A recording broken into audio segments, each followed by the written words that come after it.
I'm so dedicated to you in real estate that I traveled all the way to California to report on the Silicon Valley Bank story.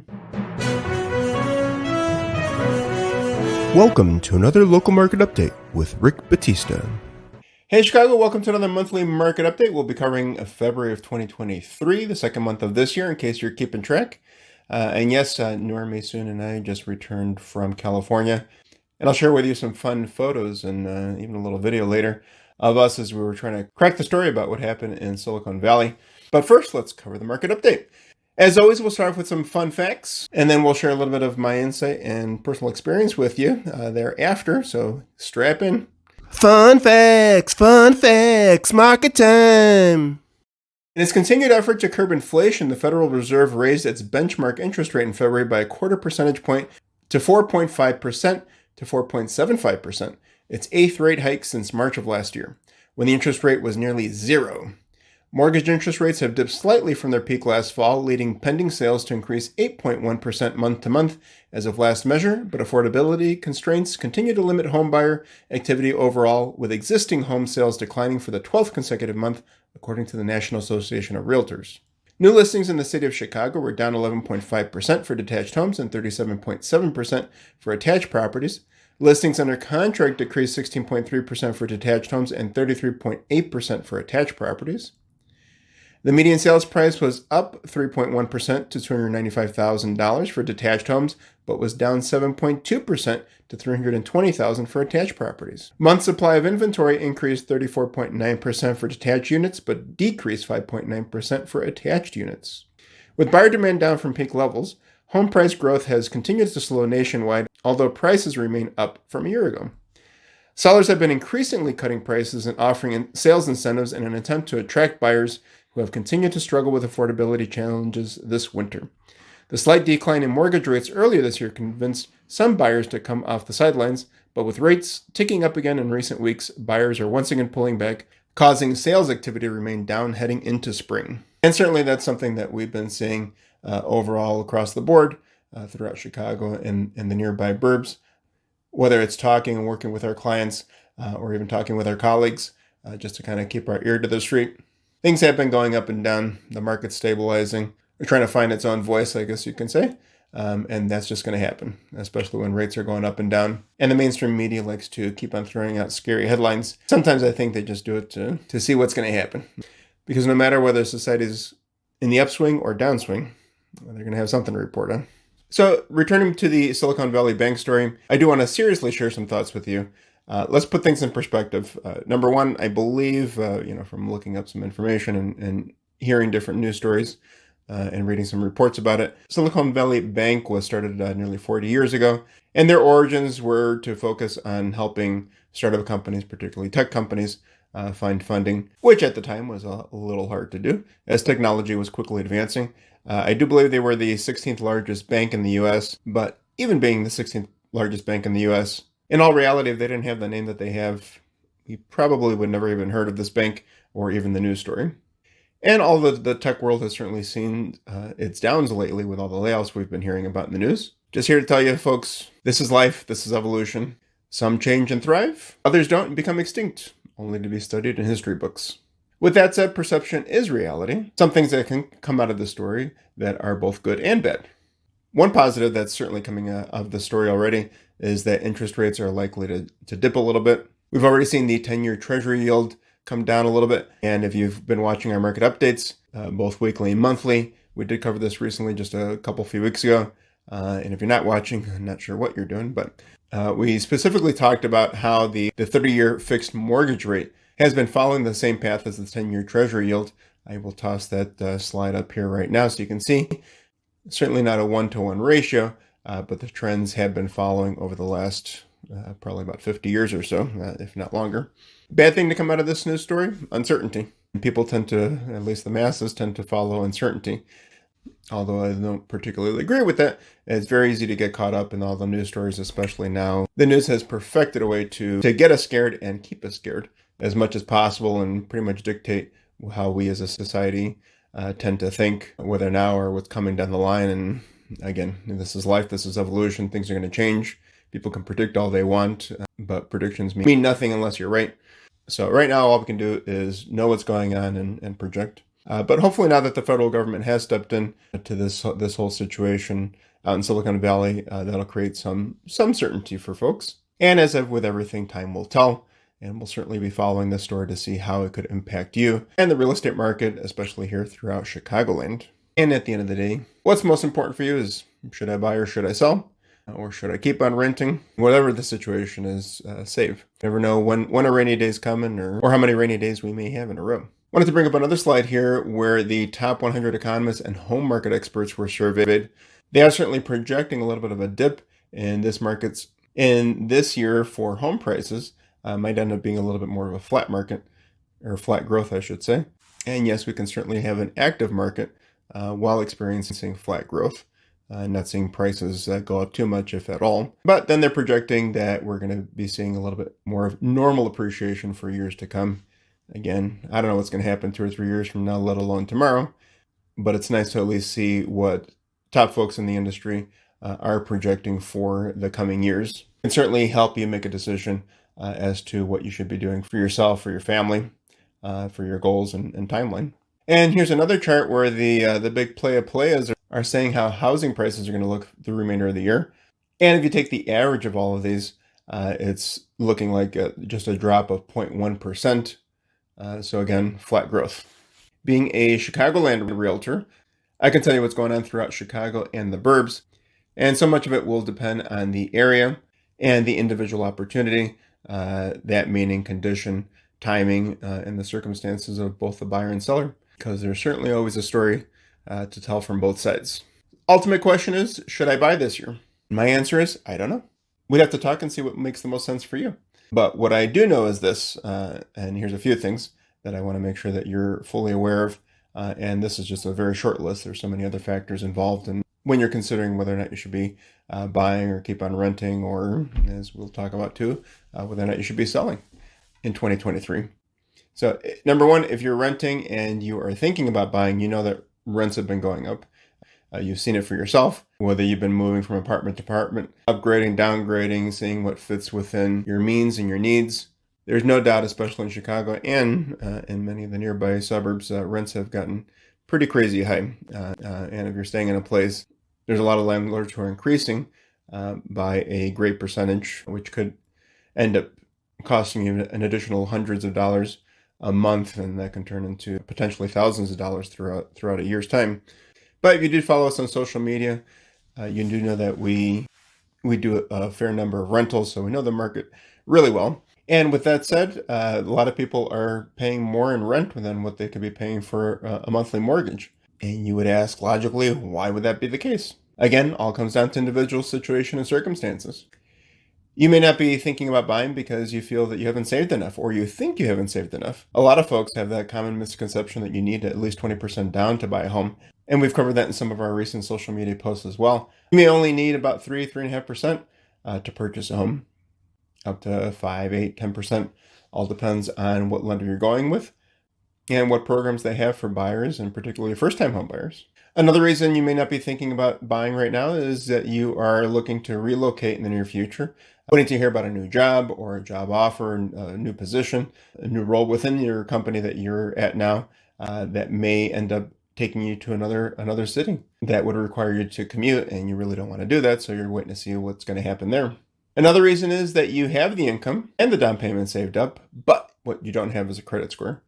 Plenty of folks out there who are in that situation, whether it's due to student loans or you were impacted by the pandemic, making good money, your credit has suffered and you're trying to build that back up, and you may not qualify for a mortgage on your own, or you're not going to get the rate that you want. Certainly a legitimate concern, but may or may not be the reason as to why you should be waiting to start building up that equity in your home. So just like a home can mean so many different things for each individual, there are many reasons, or there could be many reasons, why you're choosing to rent versus buy. So either path you take, if you're looking to rent or take that plunge into home ownership, feel free to reach out. We are here to help and take care of you. Second reason as to why you should consider buying right now. If you look at home prices over the last 30 years, across the country, there has been a change of 289.1% in home prices, and that is on the upside. Another thing that we covered in recent videos is that Interest rates certainly are higher than they have been, especially recently, but they are not as high as they have been in the past. And back in the early mid-ish 1980s, they were nearly 18%. That is a crazy amount when you're comparing it to today's standards, even at these unbelievably high rates today, but nearly 18%. And yes, homes do not cost the same that they do today, but it's nearly 18%. Can you imagine paying 18% or refinancing to 12% just to get a better rate? It's unheard of today, but that did happen at one time. Talk to your family members, your parents, your grandparents who may have been purchasing or selling homes at that time, and get their experience and their take on it. There's a good chance that they made out, especially if they hung on to the property for some time.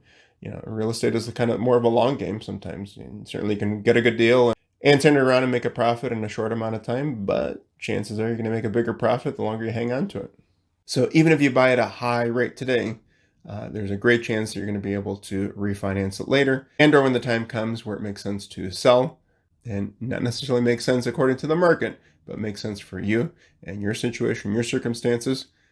There's a pretty good chance that's been proven historically that you will be better off financially than if you had just ended up renting and paying somebody else's mortgage.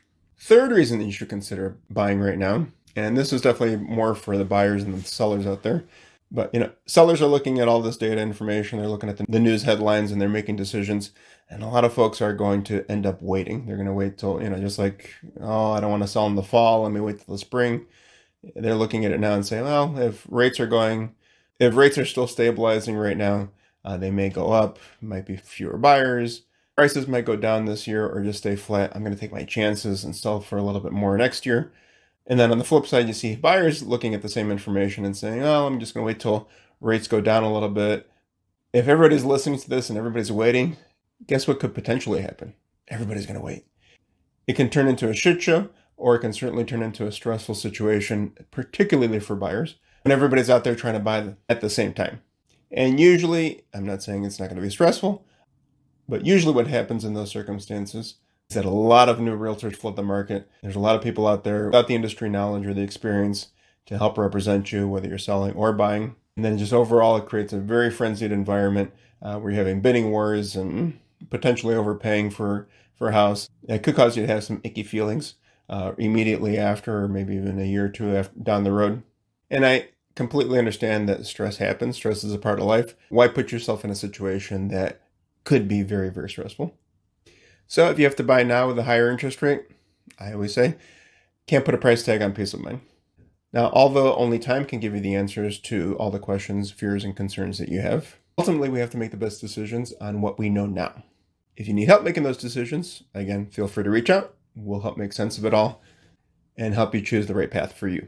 Now, the fourth reason as to why you should consider buying right now, I'm going to say a phrase that is starting to creep up that ad nauseum list for me. And, nowadays there's just so many words that you hear time and time and time again, whether it's through news stories, headlines, social media posts, people talking about it, just becomes sickening. But certainly some validity as to why people are talking about these things. One of them is generational wealth. That's a term that I'm certainly hearing over and over again in different things, but it's true. People, for the most part, do want to leave something behind.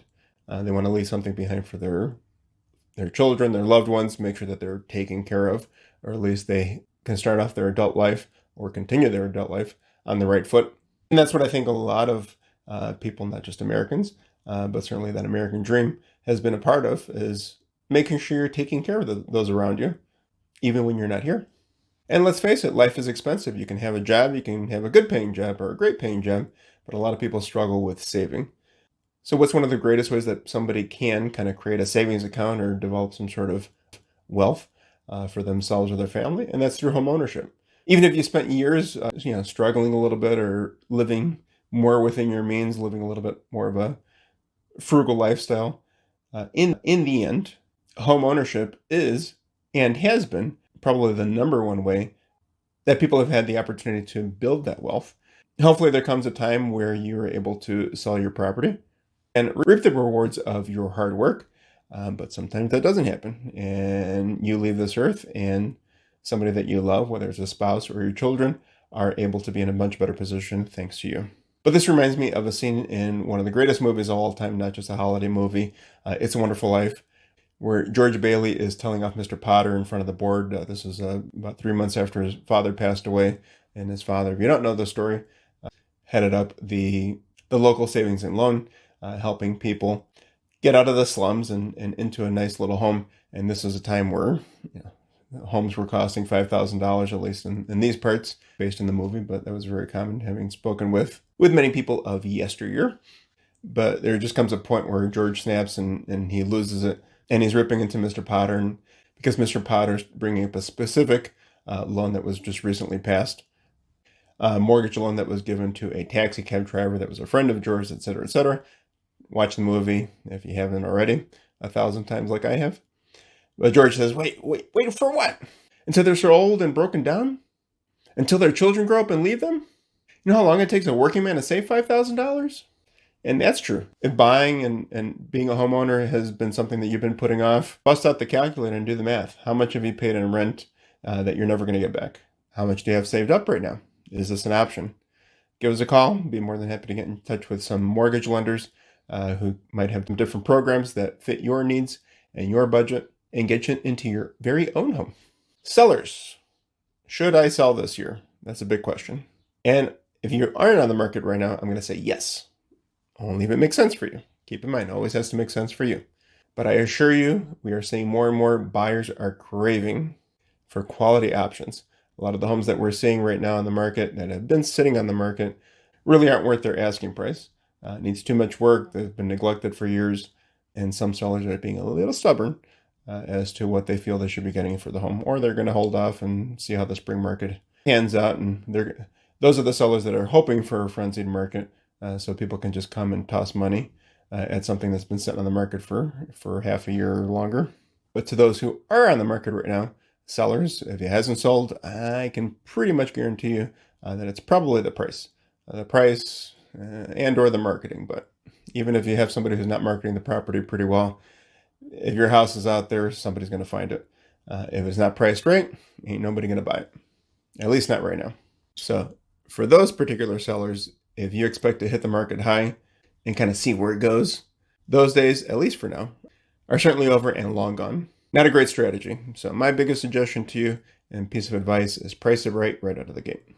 If you do that, I can almost and nearly 100% guarantee you that you will have a great deal of interest, possibly multiple bids, and sell for a fair price, whether it's very close to what you're asking, or in some cases, a little bit over what you're asking. So if you're on the market right now and not seeing the results that you would like, feel free to give us a call. We're ready to have some tough conversations, if needed, to get you the results you do need. It may not be what you want, but it certainly can be what you need. So now that I've covered these fun facts and shared some insight with you, I say, everyone, chill the bleep up, okay? Focus on yourselves, go about your business, pay attention to what's going on around you, but change with the times to both meet your needs at the time and or your goals for the future. Now let's dive into the numbers. So from fun facts, we go to quick facts, and please keep in mind this is for residential real estate activity only in Chicago proper, the 77 areas of Chicago. For closed sales, so we were down 36.7%. That was a 1-year change in closed sales for all residential properties. The 1-year change in homes for sale was down by 17.1%. And not to be left out, the 1-year change in median sales price for all residential properties down by 3.1%. And before we go into some of the other nitty-gritty stuff, we've been following the Lender Mediated Report, which is a tool that's provided to the Chicago Association of Realtors through our local MLS. And this is keeping track of properties that are foreclosed, REO, pre-foreclosure, short sale, essentially bank-owned or soon-to-be bank-owned properties. And over the last few months, these are numbers that we've seen go up and down a little bit. I would say without a doubt, these numbers are going to go up, especially when you compare them year over year. And during the pandemic, there was a moratorium, and banks were trying to do what they could to keep homeowners into their home rather than letting them go into foreclosure or short sale and lose their home. And a lot of people were in a situation where they had equity because of the way that the market was going really nutty.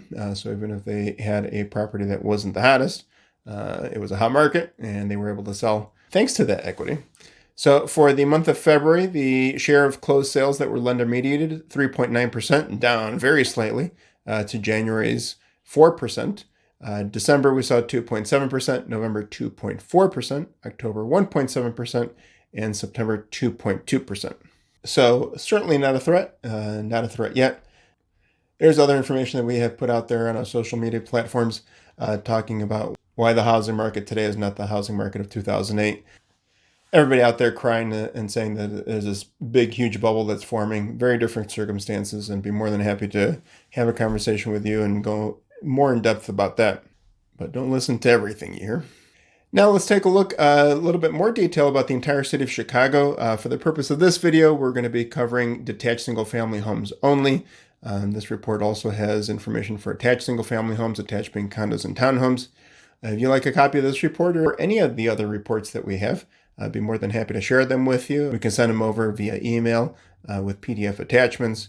So for the month of February, all residential properties, and the rest of these numbers, we're going to be comparing two categories. One, February of this year to February of last year, 2022, and then comparing year to date, so through February 2023 and through February 2022. New listings, we wrapped up last month with 1,166, down by 11.5%. Year to date, we're at 2,442, down by 4.6% year over year. Closed sales, big dip, 441 last month, down by 40.6% comparing to last year's February. Please keep in mind, rates were so low, very, very different market, so do not panic, folks. Year to date, 906 to 1506, down by nearly 40%. Homes under contract, those that are contingent or pending, we saw 747 last month, down 16.3% compared to the February prior, and 1,352 year to date, down by 23.7% year over year. Median sales price being the number that's smack dab in the middle, equal number of homes sold for more than and less than this number. 295K last month, up by 3.1%. That's promising. Year to date, 276.5. That was down 4.5% year over year. Now, looking at average sales price, that was also up comparing the two Februarys. Average sales price last month for a single-family detached home, $431,792, an increase of 2.6% over last year's February. Year-to-date average, $394,971, down by 6.1% year over year. And here's one statistic that I found very interesting, and I certainly wanted to share with you. The average list price last month was $469,062, which was down considerably to last year's February by 12.2%. Year-to-date, $470,844, down by 8.4% year over year. It's a fair indicator, at least for the month of February, that we are going to see a little bit more of a flat market and perhaps see prices either go down a little bit or depending on where you're located and what the circumstances are, especially what kind of property you have and how well it's been maintained, we may see some home prices go up in certain areas. But we're halfway through the month of March. Let's see how this month plays out next month as we're going into the spring market. Percent of original list price received. This is something that we've been talking about at great length. If you want to sell your home in today's market, you have to price it right. Not a week from now, not 2 weeks from now, the moment that you put it on the market. You become instantly vulnerable if you hit the market high. So please, sellers out there, let's have an honest conversation. Feel free to reach out to me or talk with your broker that you're already working with. But please have those brutally honest conversations because it's not a good situation to be in, especially if you're on a tight timeline. You got to sell. You got to sell now. Don't play around with the price. But last month, we saw percent of original list price received at 95%, down by 2.8%, looking at February 2022. And year-to-date, 94.6%, down 2.6% year over year. Market time, no doubt, going to see higher market times this year than last year. 90 versus 61, there's an increase of 46.5%. And year-to-date, 82 to 61, increase of 33.8%. So basically, to sell a house now, it ain't easy. But us brokers are just going to have to work a little bit harder. And I think for those who thrive in this industry, it'll only make us better. Inventory of homes for sale, we wrapped up the month of February with 2,174 detached single-family homes, and that was up by 8.9% year over year. Now let's take a look at what's happening in your neck of the woods.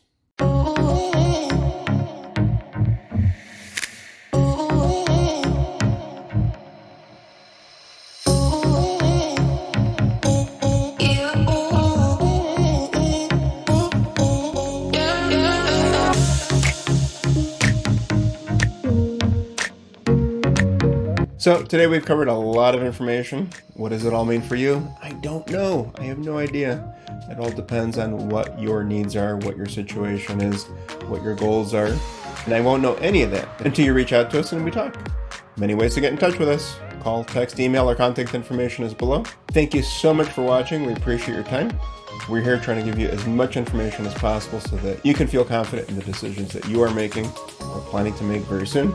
Enjoy the rest of your day, your week. Take care of yourselves and each other, and we'll catch you next time.